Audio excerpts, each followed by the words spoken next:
इयम् आकाशवाणी सम्प्रति वार्ताः श्रूयन्ताम्।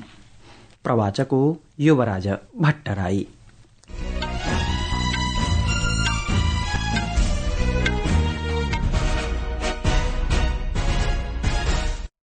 आदौ मुख्यवार्ताः।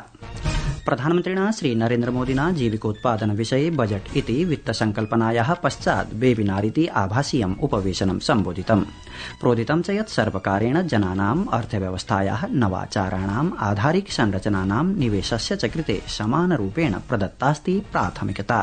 सर्वकारेण लैंगिक संवेदनशील शासन पद्धतिं सुनिश्चेतुम् आदर्श महिलानुकूल ग्राम पंचायतानां कृतः प्रारम्भः। रेल विभागेन फरवरी 15 नवदिल्ली रेल स्थासने दुरापन्नायाः ससम्भ्रम पलायन दुर्घटनायाः अनन्तरं 5 वरिष्ठाधिकारिणः स्थानान्तरिताः। झारखण्ड पश्चिमीय सिंहभूम जनपदे आईईडी इति विस्फोटे सीआरपीएफ बलस्य भटत्रयं व्रणीभूतम्।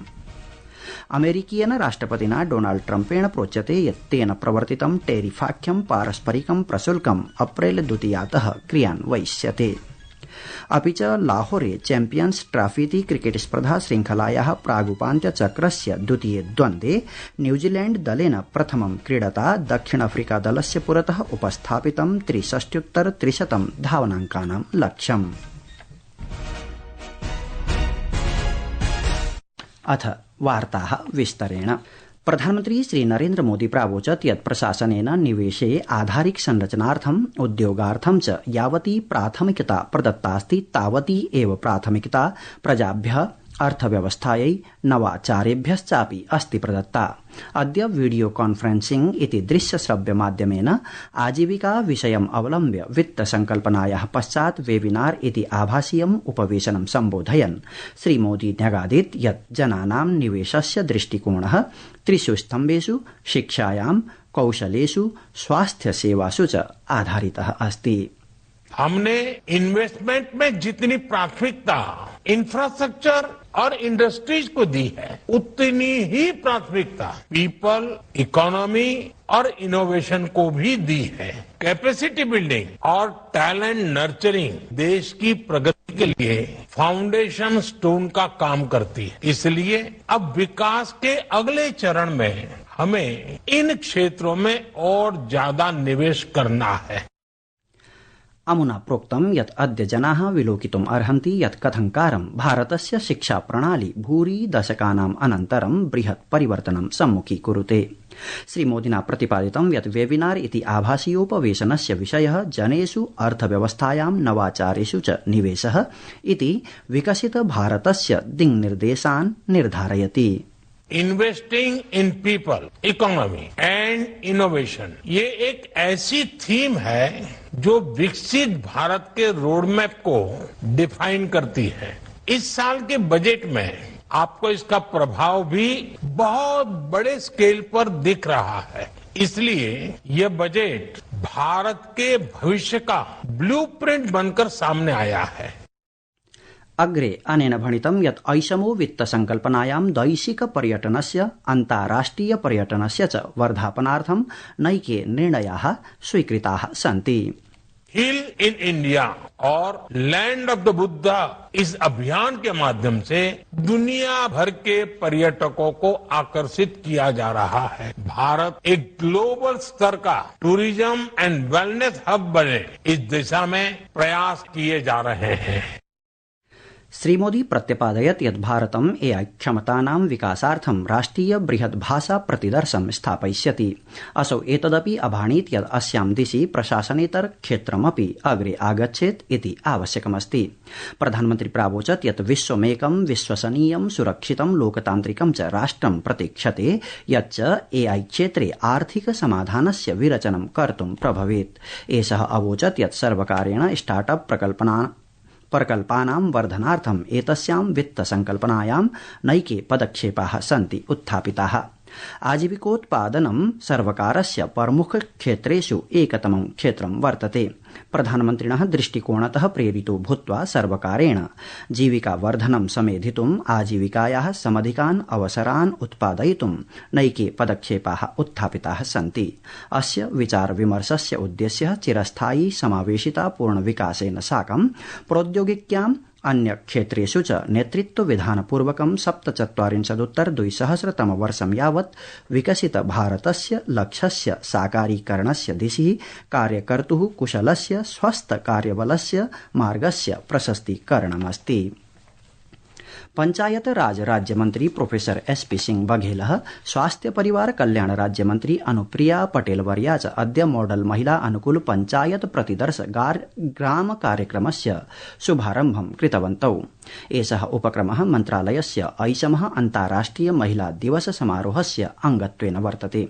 एतस्य उपक्रमस्य प्राथमिकः उद्देश्यः प्रत्येकस्मिन् जनपदे न्यूनान्यूनम् एकस्य आदर्श महिला अनुकूल ग्राम पंचायतस्य स्थापना वर्तते।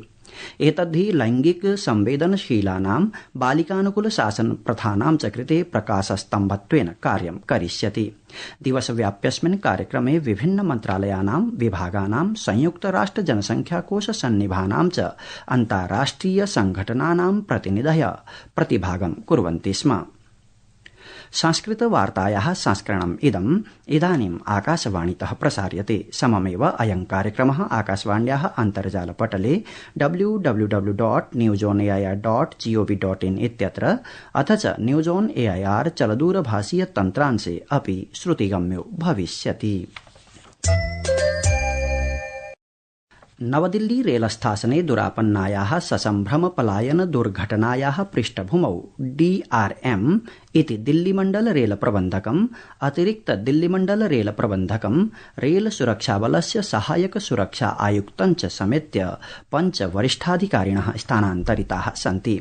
ध्येयमस्ति यत् विगते मासे 15 दिनाङ्के प्रयागराजं प्रति गम्यमानेषु रेलयानेषु आरोहणार्थं यात्रिणां सम्मर्दाधिक्यकारणेन दुरापन्न घटनायाम् 18 तीर्थयात्रिणः प्राणैः वियुक्ताः आसन्। 15 जनाश्च व्रणिताः अवर्तन्त। आदेशस्य अनुसारेण पुष्पेश आर त्रिपाठी दिल्ल्याः नूतनः दिल्लीमण्डल रेल प्रबन्धको भविष्यति। झारखण्डे पश्चिमीय सिंहभूम जनपदस्य जराईकेला आरक्षिस्तात्रान्तर्गतं बालिवा वनक्षेत्रे अद्य दुरापन्ने IED विस्फोटे CRPF इति बलस्य 3 भटाः गम्भीररूपेण व्रणीभूताः सन्ति। 3 भटाः सुरक्षिताः उपचाराधीनाश्च सन्ति। SPT आरक्षि अधीक्षकेण आशुतोष शेखरेण घटनायाः पुष्टिपुरस्सरं प्रतिपादितं यत् अद्य प्रातः कालादेव सुरक्षाबलम् अन्वेषणाभियानकार्ये निरतम् आसीत्। ध्येयमस्ति यत् 3 व्रणिताः भटाः उपचारार्थं विमानेन रांची नगरं सन्नेष्यन्ते। अमेरिकायाः राष्ट्रपतिः डोनाल्ड ट्रम्पः स्वप्रशासनस्य व्यापारनीत्याः सुदृढ दृष्टिकोणं प्रदर्शयन् अत्यधिकं टैरिफ इति प्रशुल्कं विरुध्य यूरोपीय संघस्य, चीनस्य, ब्राजीलस्य, भारतस्य, दक्षिण कोरियायाः अन्येषां च देशानाम् आलोचनां कृत्वा अप्रैल मासस्य 2 दिनाङ्कात् पारस्परिक प्रशुल्कस्य कार्यान्वयनम् उद्घोषितवान्। कांग्रेस इत्यस्य एकस्मिन् संयुक्त सत्रे स्वकीये उद्घाटन भाषणे स अकथयत् यत् एतैः राष्ट्रैः अस्मासु यादृशः शुल्कः स्थाप्यते तादृशः एव अस्माभिः तेषु स्थाप्यते। ट्रम्पः अवोचत् यत् अन्यैः देशैः दशकेभ्यः अमेरिकां विरुध्य प्रशुल्कम् उपयुज्यते। अधुना तान् देशान् विरुध्य प्रशुल्क प्रयोगस्य समयः अमेरिकायाः अस्ति। सामान्यतः यूरोपीय संघ, चीन, ब्राजील, भारत, मेक्सिको, कनाडा चेत्यादिभिः सह अन्य राष्ट्राणि अमेरिकायाः अत्यधिकं प्रशुल्कम् आहरन्ति। यद् अनुचितमस्ति। असौ वस्तूनां स्वदेशे विनिर्माणस्य प्रतिबद्धतां समर्थयन् प्रोक्तवान् यत् अमेरिकायाम् एव वस्तूनाम् उत्पादनेन एव प्रशुल्के न्यूनताम् आनेतुं शक्यते। सः स्पष्टीकृतवान् यत् वरिष्ठ नागरिकाः सामाजिक सुरक्षायाः लाभेषु कीदृशमपि प्रशुल्कं न दास्यन्ति। सः वरिष्ठ नागरिकान् आश्वासितवान् यत् ते प्रशासनेन प्रदत्तान् सामाजिक सुरक्षालाभान् प्रशुल्करहितम् उपभोक्तुं शक्नुवन्ति। अपि च क्रिकेट क्रीडायां लाहौरे चैम्पियन्स ट्रॉफी इति क्रिकेट स्पर्धा श्रृंखलाया प्रागुपान्त्यचक्रीये द्वितीये द्वन्द्वे न्यूजीलैण्ड दलस्य दक्षिण अफ्रीका दलस्य च प्रचलति संघट्टः। तत्र हि न्यूजीलैण्ड दलेन षण्णां क्रीडकानां हानौ 63 धावनांकस्य लक्ष्यम् अफ्रीका दलस्य पुरतः